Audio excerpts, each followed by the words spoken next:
વરસાદી માહોલ જામશે, અંબાલાલ પટેલની આગાહી. આગામી 24 કલાકમાં મધ્ય ગુજરાતના ભાગો, વડોદરાના કેટલા ભાગો, આણંદના ભાગો, અમદાવાદના ભાગોમાં વરસાદ ઝાપટા પડવાની શક્યતા રહેશે. રાજ્યમાં વરસાદનો નવો રાઉન્ડ શરૂ થવા જઈ રહ્યો છે. આગામી 24 થી 72 કલાકમાં મધ્ય ગુજરાત, દક્ષિણ ગુજરાત અને સૌરાષ્ટ્રમાં વરસાદી ઝાપટા પડવાની શક્યતા છે. અમદાવાદ, ગાંધીનગર અને વડોદરામાં પણ વરસાદની આગાહી કરવામાં આવી છે. આણંદમાં પવન સાથે વરસાદ પડી શકે છે, જ્યારે દરિયાકાંઠે ભારે પવન ફૂંકાવાની શક્યતા છે. હવામાન નિષ્ણાત અંબાલાલ પટેલે આગાહી કરી છે. અંબાલાલ પટેલનું માનીએ તો જન્માષ્ટમી દરમિયાન પણ રાજ્યમાં વરસાદ પડી શકે છે. 23 થી 30 ઓગસ્ટ દરમિયાન ઉત્તર ગુજરાત અને સૌરાષ્ટ્રમાં વરસાદી માહોલ રહેવાની શક્યતા છે. કચ્છમાં ભારે વરસાદના એંધાણ છે. અંબાલાલ પટેલે કહ્યું છે કે 26 ઓગસ્ટથી બંગાળની ખાડીમાં નવી સિસ્ટમ સક્રિય થવાની શક્યતા છે, જેના કારણે ઓગસ્ટના અંતથી સપ્ટેમ્બરની શરૂઆત સુધી સારો વરસાદ પડી શકે છે.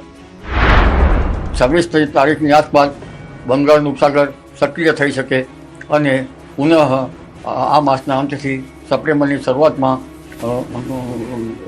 ગુજરાતના ભાગોમાં વરસાદ આવવાની શક્યતા રહે.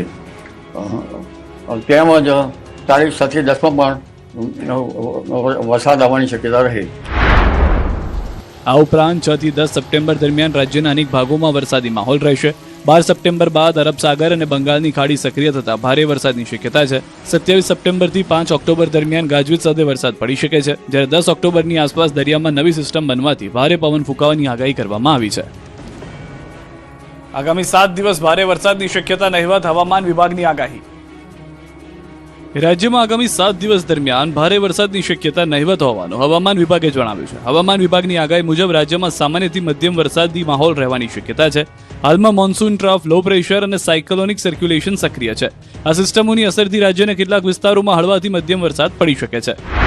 हम सिस्टम्स की बात करेंगे तो गुजरात स्टेट के आसपास जो सिस्टम्स बने हुए हैं उसमें एक low pressure area north east MP पे बना हुआ है और एक दूसरा cyclonic circulation south west MP पे बना हुआ है. મહત્વનું છે કે રાજ્યમાં ફરી મેઘરાજાએ વિરામ લેતા ખેડૂતોની ચિંતા વધી છે. ખાસ કરીને સૌરાષ્ટ્રના કેટલાક જિલ્લામાં વરસાદે ખેડૂતોની ચિંતા વધારી છે. એટલે જ હવે ખેડૂતો ફરીથી આકાશ તરફ મીટ માંડીને બેઠા છે.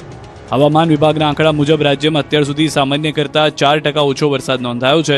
જોકે આગામી 7 દિવસ દરમિયાન ભારે વરસાદ માટે કોઈ મોટી સિસ્ટમ સક્રિય થવાની શક્યતા નહિવત છે, જેના કારણે ખેડૂતો અને સામાન્ય લોકોને ભારે વરસાદથી રાહત મળવાની શક્યતા છે.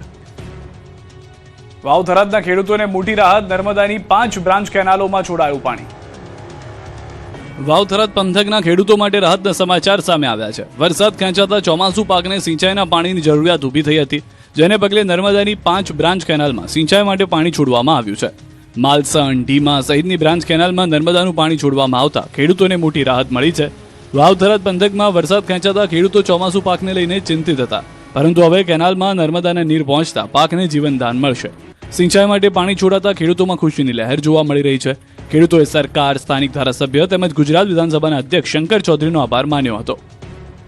સુરતમાં ખાડીપુરના કાયમી ઉકેલની કવાયત, એનડીએમએની ટીમનું ખાડી પર ગ્રાઉન્ડ ઝીરો પર નિરીક્ષણ. સુરતને ખાડીપુરની સમસ્યાથી કાયમી રાહત અપાવવા કેન્દ્ર સરકાર એક્શનમાં આવી છે. સુરતના એનડીએમએ અને સીડબ્લ્યુસીની ઉચ્ચ અધિકારીઓની ટીમ પહોંચી હતી. કેન્દ્રીય ટીમે ગ્રાઉન્ડ ઝીરો પર ઉતરી શહેરની વિવિધ ખાડીઓનું સ્થળ નિરીક્ષણ કર્યું અને ખાડીમાં પાણીના વહેણ અને જળસ્તરની સ્થિતિની ચકાસણી કરી. ખાડીના કિનારે થયેલા ગેરકાયદેસર બાંધકામો અને દબાણો પણ કેન્દ્રીય ટીમના રડાર પર આવ્યા. દબાણો દૂર કરી ખાડીઓમાં કુદરતી પાણીનો પ્રવાહ મોકળો કરવા લાંબા ગાળાની યોજના ઘડાશે. વૈજ્ઞાનિક ઢબે આયોજન કરવામાં આવે તો સુરતીઓને ખાડીપૂર અને જળબંબાકારની સમસ્યાથી કાયમી રાહત મળી શકે છે. મહત્વનું છે કે ચોમાસા દરમિયાન ખાડી ઓવરફ્લો થતા સુરતના અનેક નીચાણવાળા વિસ્તારો જળમગ્ન બને છે. આ સમસ્યાના કાયમી ઉકેલ માટે ખાડીની ઊંડાઈ અને પહોળાઈ વધારવા અંગે પણ વિચારણા છે. પાણીનો ઝડપી નિકાલ થાય તે માટે ડિસિલ્ટિંગ અને ખાડીની સફાઈ પર ભાર મુકાશે. અમદાવાદમાં વધુ એક ભૂવો પડ્યો, માનસી સર્કલ પાસે ટ્રાફિક વચ્ચે તંત્રની કામગીરી. અમદાવાદમાં ભૂવા પડવાનો સિલસિલો યથાવત છે. માનસી સર્કલ પાસે વધુ એક ભૂવો પડતા વાહન ચાલકોની મુશ્કેલી વધી છે. સવારે 10 વાગ્યાની પીક અવર્સમાં ખાડાના કારણે ટ્રાફિકની સમસ્યા સર્જાઈ હતી. ટ્રાફિક જામની વચ્ચે જ સમાર કામગીરી કરવામાં આવી હતી. શહેરમાં વરસાદ વગર પણ રસ્તા ધસી પડવાના અને ભૂવા પડવાના બનાવો સતત સામે આવી રહ્યા છે. 2026માં 8 જુલાઈ સુધી અમદાવાદમાં 288 જેટલી રોડ બેસી જવાની અને ભૂવા પડવાની ઘટનાઓ નોંધાઈ છે. સાથે જ શહેરમાં અત્યાર સુધીમાં 2028 ખાડા પણ ચોપડે નોંધાયા છે. એક તરફ શહેરમાં ખાડાની સમસ્યા વકરી રહી છે, બીજી તરફ એએમસીની કામગીરી સામે સવાલો ઉઠી રહ્યા છે. માનસી સર્કલ પાસે પડેલો ભૂવો પણ ટ્રાફિક માટે માથાનો દુખાવો બન્યો છે. રત્ન કલાકારોની મજૂરી મુદ્દે આંદોલન, શ્રમ મંત્રીને રજૂઆત, ઉગ્ર આંદોલનની ચીમકી. ગુજરાતના રત્ન કલાકારોને યોગ્ય હીરા મજૂરી નહીં મળતા હોવાના આક્ષેપ સાથે ડાયમંડ વર્કર યુનિયન આક્રમક બન્યું છે. તળાજા, મહુવા અને સુરત સહિતના વિસ્તારોમાં મજૂરીના ભાવ વધારાની માંગ સાથે રત્ન કલાકારો દ્વારા આંદોલન ચાલી રહ્યું છે. તેમ છતાં તંત્ર દ્વારા યોગ્ય કાર્યવાહી કરવામાં આવતી ન હોવાનો યુનિયને આરોપ લગાવ્યો છે. રત્ન કલાકારોની મજૂરીના ભાવમાં વધારો કરવા અને સમગ્ર હીરા ઉદ્યોગમાં યોગ્ય તથા એક સમાન મજૂરીના ધોરણો નક્કી કરવાની યુનિયનની મુખ્ય માંગ છે. આ મામલે ડાયમંડ વર્કર યુનિયને શ્રમ અને રોજગાર મંત્રી કુંવરજી બાવળિયાને રજૂઆત કરી તાત્કાલિક હસ્તક્ષેપની માંગ કરી છે. યુનિયને આરોપ લગાવ્યો કે હડતાળ અને વિરોધ છતાં જવાબદાર તંત્ર રત્ન કલાકારોની સમસ્યાઓની ગંભીર નોંધ નથી લઈ રહ્યું. હવે રત્ન કલાકારોને યોગ્ય મજૂરી આપવા અને શોષણ રોકવા સરકાર નક્કર કાર્યવાહી કરે તેવી માંગ ઉઠી છે. યુનિયને ચીમકી આપી છે કે સરકાર દ્વારા તાત્કાલિક પગલાં નહીં લેવાય તો આગામી સમયમાં આંદોલન વધુ ઉગ્ર બનાવવામાં આવશે. ભાવનગર ઝેરી દારૂકાંડમાં તપાસ તેજ, 13 આરોપીઓના 10 દિવસના રિમાન્ડ બાદ મેડિકલ ટેસ્ટ કરાયો. ભાવનગરના ઝેરી દારૂકાંડમાં તપાસનો ધમધમાટ તેજ કરાયો છે. રિમાન્ડ મંજૂર થયા બાદ તમામ 13 આરોપીઓને ભાવનગર સિવિલ હોસ્પિટલમાં મેડિકલ ટેસ્ટ માટે લાવવામાં આવ્યા. હવે એસએમસી દ્વારા સમગ્ર કાંડની તપાસ વધુ તેજ કરવામાં આવી છે. ઝેરી મિથેનોલ ક્યાંથી આવ્યું, બોટલો પરના સ્ટીકર ક્યાંથી મેળવવામાં આવ્યા અને નકલી દારૂ બનાવવાનું સમગ્ર નેટવર્ક કેવી રીતે ચાલતું હતું તે દિશામાં સઘન પૂછપરછ કરવામાં આવશે. મહત્વનું છે કે ઝેરી દારૂ પીવાથી મૃત્યુઆંક 9 પર પહોંચ્યો છે, જ્યારે 39 લોકો હજુ વિવિધ હોસ્પિટલમાં સારવાર હેઠળ છે.